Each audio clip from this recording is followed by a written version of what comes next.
குஷ்புடைய கணவர் குஷ்பு கோயில் கட்டிய ஊருக்கு தமிழ்நாடு. ஆனால் அந்த குஷ்புவே ஜெயிக்க முடியல, குஷ்பே ஜெயிக்க முடியாது. ஆஃப்டர் தேர்தலாம் தம்பி விஜய்க்கு தெரியும். விஜய்க்கு எம்ஜிஆர்னா யாரா? எம்ஜிஆர்னா எம்ஜிஆர் தான்.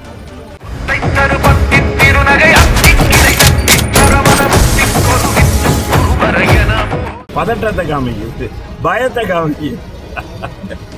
ஏய் நாங்க அடிச்சிருவியா முப்பா மகனே சிங்கண்டா அப்படின்ற மாதிரி ஜோக்கா அடிக்கிறார் முதலமைச்சர். தேர்தல் நெருங்க இன்னும் ஜோக் அடிக்க போறாரு. சிஎம் வந்து ஒரு மீட்டிங்ல வேட்பாளர் அறிமுக கூட்டத்தில் எல்லாத்துக்கும் 5000 ரூபாய் கிடைச்சிருச்சா அப்படின்னு கேட்குறாரு. இது பப்ளிக்காகவே இப்படி கேட்குறாரு. தேர்தல் விதிமுறையில் வருமா? தேர்தல் விதிமுறை இப்போ நீங்கள் சொல்றீங்க, எங்கள் வழக்கறிஞர்கிட்ட கேட்டு சொல்றேன். ஒரு முதலமைச்சர் இது மாதிரிலாம் சொல்லக்கூடாது. அவங்க தான் எங்கே அதெல்லாம் இப்போ உச்ச நீதிமன்றத்தில் உயர் நீதிமன்றத்துடைய தீர்ப்பவே, அந்த நீதியரசர் தீர்ப்பவே இந்த அரசு மதிக்க மாட்டேங்கிறாரு. அரசு மதிக்கலைன்னா முதலமைச்சர் மதிக்கலை. இது மாதிரி அரசாங்கம் கொடுக்குற ரூபாய் இவர் கையிலேருந்து கொடுக்கறது இல்லை. அரசாங்கம் இருந்து கொடுக்குற ரூபாய் அரசாங்கத்து மக்கள் வரியிலேருந்து போட்டிருக்காங்க. அதை போட்டிருக்கிறத போய் கேட்குறாருன்னா அதுவே ஒரு இதுதான். அது தவறு பட்சத்தில் அது தவறு ஏற்பட்டின் தவறு. அவர் பேசியிருந்தா தவறுனா தவறு தான். ஆனால் அவர் அதை பற்றியே பார்க்க இந்த அரசாங்கம் நீதி அரசரே மதிக்கலையே. இப்போ திருப்பரங்குன்ற இஷ்யூவில் 2 கோர்ட்டும் சொல்லியும் கூட சாமிநாதன் சார் நீதியரசர் சொன்னதை எல்லாரும் ஊர்ஜிதப்படுத்துகிறாங்க. அது தவறு இல்லை, கொடுத்தது சரிதான் அப்படின்னு. அதை கூட இந்த அரசாங்கம் மதிக்கலை. மதிக்காத அரசாங்கம், எதையும் மதிக்காத அரசாங்கம். இப்போ நீங்கள் நம்ம மாநகராட்சி எடுத்துங்க, 200 கோடிக்கு மேல் ஊழல் நடந்தது. அவங்க நீதியரசர் சொல்லி தென்மண்டல ஐஜி தலைமையில் ஒரு குழு போட்டாங்க. எப்படி அந்த அரசு எப்படின்றது பாருங்க. உடனே அந்த அரசு முதல்ல நடவடிக்கை எடுக்கலைங்க. மேயரை நீக்கலை. 5 மண்டல 200 கோடிக்கு மேலே ஊழல் நடந்திருக்கு. 5 மண்டல தலைவர் சும்மா பதவி நீக்க வச்சுட்டு 2 நிலைக்குழு தலைவர் முழுமையாக அதில் தவறு பண்ணியிருக்காங்க. அதில் இருக்க அதிகாரிகளை மட்டும் உப்புக்கு ஒரு 10 பேரை கைது பண்ணிவிட்டு அப்புறம் அது பண்ணாங்க. அப்புறம் நாங்கள் கோர்ட்டுக்கு போன பிறகு இதெல்லாம் நாங்கள் ஆர்ப்பாட்டம் அதிமுக பொதுச் செயலாளர் அண்ணன் எடப்பாடியார் சொன்னதுக்காக ஆர்ப்பாட்டம் பண்ணதன் அடிப்படையில் இது நடவடிக்கை எடுத்தார் முதலமைச்சர். எல்லாத்தையும் ரிசைன் பண்ண சொன்னார். அப்புறம் பார்த்தா இது வரைக்கும் ஒரு மண்டல தலைவர் இல்லாத நிதிக்குழு யாருமே இல்லை, நிலைக்குழு தலைவர் இல்லை, மேயர் இல்லை.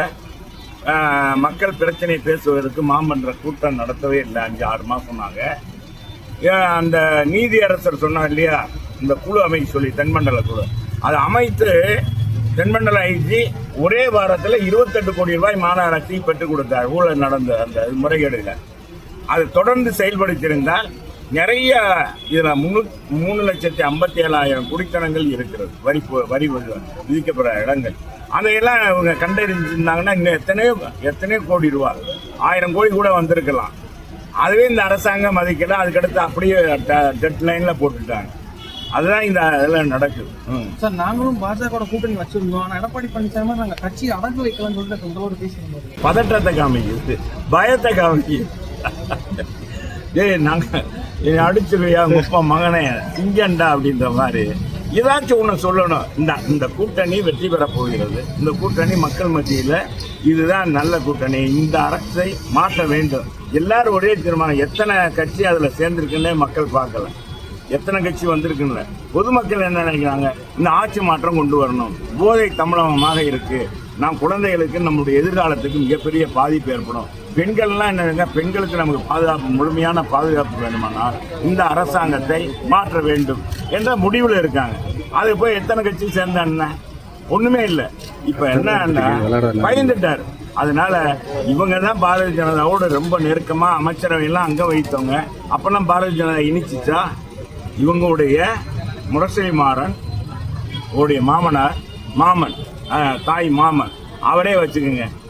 அவரே 1.5 வருஷமா இலாக்கா இல்லாத அமைச்சராக இருந்தார். என்ன சொல்றீங்க? பாரதிய ஜனதா உடனே கலைச்சி விட்டு அடுத்த தேர்தலில் திமுகவோட கூட்டணி, காங்கிரஸோட கூட்டணி வச்சாங்க. 2001 முதல்ல இவங்க தான் பாரதிய ஜனதாவுக்கு 21 சீட்டு அப்பவே கொடுத்தாங்க. இப்போ நாங்கள் இப்போ எவ்வளோ வளர்ந்து இருக்கு. மோடிஜி இன்னைக்கு எவ்வளோ பெரிய செல்வாக்கு படைத்தவராக இருக்காரு. இன்னைக்கு அந்த அரசாங்கத்தை யாராலும் குற்றமே சொல்ல முடியல. குற்றம் சொல்ல முடியாத மத்திய அரசு நடந்துகிட்டு இருக்கு. இவங்க அரசு மாதிரியா இருக்கு.